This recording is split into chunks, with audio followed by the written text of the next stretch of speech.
Mesdames, Messieurs, bonjour. Nous sommes le lundi 19 janvier 2026. C'est très heureux de vous retrouver. Bienvenue à ce vrai matin. Eh bien, au lendemain du scrutin du 11 janvier dernier, tous les regards étaient tournés vers la Commission électorale nationale autonome, Sénat. C'est dans une atmosphère solennelle que le président Saka Lafia a pris la parole samedi dernier pour annoncer les résultats, saluer le civisme des électeurs et remercier l'ensemble des acteurs impliqués dans l'organisation du scrutin. Il a prononcé un discours porteur à la fois de chiffres, de messages d'apaisement et d'appel à la responsabilité politique. Saka Lafia. Béninoises, Béninois, mes chers compatriotes, au nom de la Commission électorale nationale autonome, Sénat, je tiens à vous exprimer ma profonde gratitude pour la maturité exemplaire dont vous avez fait preuve. Vous avez été les artisans essentiels d'un processus électoral qui s'apprête aujourd'hui à marquer l'histoire de notre pays. Sur l'ensemble du territoire, au sein des 17 350 postes de vote, le scrutin du 11 janvier 2026 s'est déroulé dans une atmosphère de paix et de dignité, exempte de toute violence. Chaque citoyen a pu, dans la plus grande sérénité, accomplir son devoir civique et exprimer sa volonté souveraine. Certes, comme l'exige la complexité de cette opération d'une telle envergure, quelques défis logistiques mineurs ont été relevés çà et là. Toutefois, grâce à la réactivité de nos équipes déployées sur le terrain, ces incidents ont été promptement maîtrisés et n'ont altéré en rien la régularité, la transparence et la sincérité du scrutin. À cet effet, je tiens à adresser une mention particulière au gouvernement de la République et à son chef, ainsi qu'à l'ensemble des institutions républicaines. Leur engagement sans faille dans l'exercice de leurs fonctions régaliennes a été le socle de la réussite de ce processus. Au nom de la Sénat et à mon nom propre, je salue le civisme exceptionnel de chaque électeur. Votre sens de la responsabilité est le plus bel hommage rendu à notre démocratie. Je rends également un hommage mérité à nos forces de défense et de sécurité. Leur professionnalisme et leur vigilance ont garanti une sécurisation absolue du territoire, permettant à chaque Béninois et à chaque Béninoise de voter en toute quiétude. Mes remerciements s'étendent aux observateurs nationaux comme internationaux, ainsi qu'à toutes les parties prenantes. Leurs regards impartiaux et leurs témoignages précieux viennent consolider la crédibilité internationale de notre système électoral. Enfin, je salue la presse nationale et les médias en ligne. par votre traitement équitable et votre professionnalisme remarquable, vous avez été les sentinelles éclairées de ce scrutin.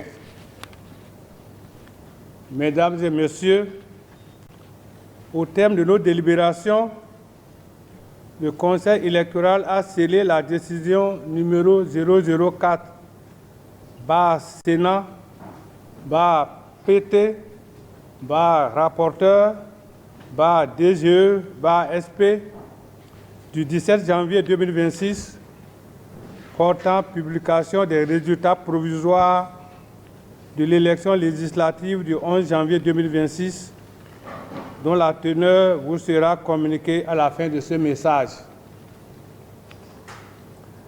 En rendant public ces chiffres, la Sénat clôture une étape cruciale de sa mission. Le flambeau de la vérité électorale est désormais transmis à la Cour constitutionnelle, arbitre suprême et garante du respect de la loi électorale pour la proclamation des résultats définitifs. Dans l'intervalle, j'exhorte chaque citoyen, chaque acteur politique et chaque sympathisant au calme, à la tempérance et au respect sacré des institutions de notre République. Que l'esprit de concorde continue de guider nos pas.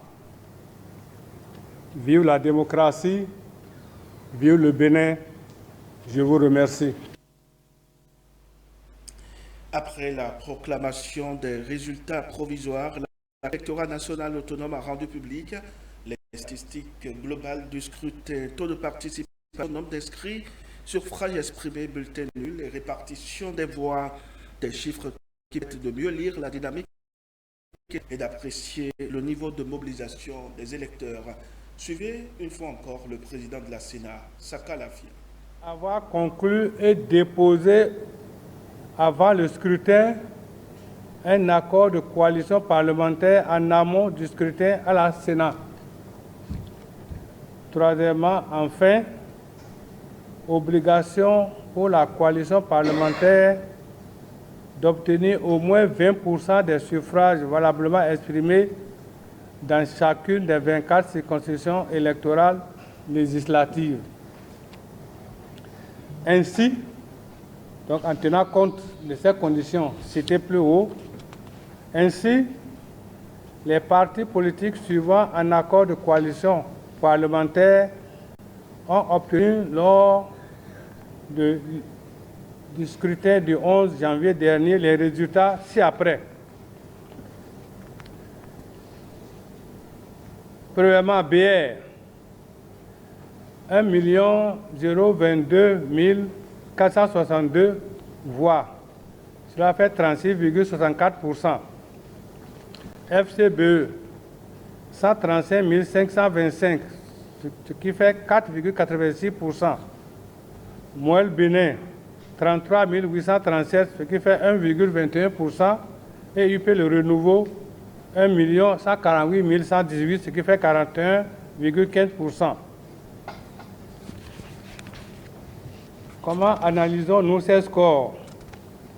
L'examen des suffrages valablement exprimés révèle les résultats ci-après. Le parti FCBE a réuni un score de 4,86%. Et ce score est inférieur au seuil de 10%. Le parti Moelle Bénin a obtenu 1,21%, un score inférieur également à 10%. Bien que les partis FCBE Moelle Bénin aient conclu un accord de coalition parlementaire avec l'UP Le Renouveau et le BR, les avantages de cet accord ne peuvent leur être appliqués.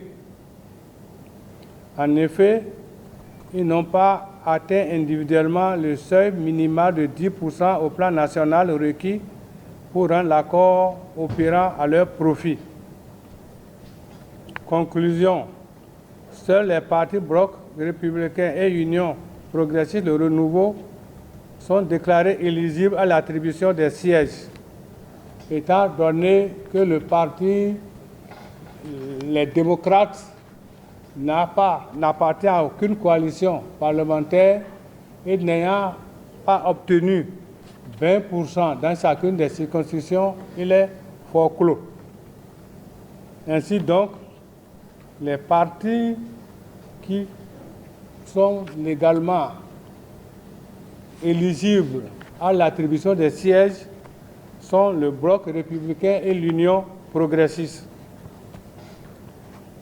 Nous passons à l'article 5 pour aborder la méthodologie d'attribution des sièges. Conformément au code électoral et au principe de la représentation proportionnelle, la répartition des sièges entre les deux listes éligibles s'effectue suivant deux étapes ci-dessous. La première, c'est l'application du système de quotient électoral. La deuxième, c'est la répartition selon la règle de la plus forte moyenne. Ce qui nous a amené à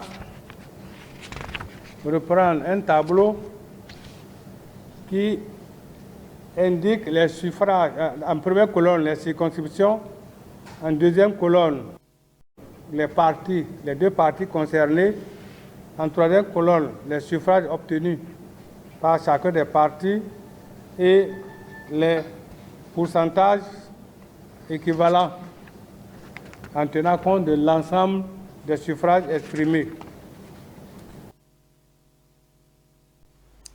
Mesdames, Messieurs, ainsi s'achève ce vrai info matin de ce lundi 19 janvier 2026. Merci pour votre attention. L'actualité reste en continu sur Vrai Info TV. Suivez-nous sur le www.vrai-info.bj. Très bonne journée à chacun et à tous.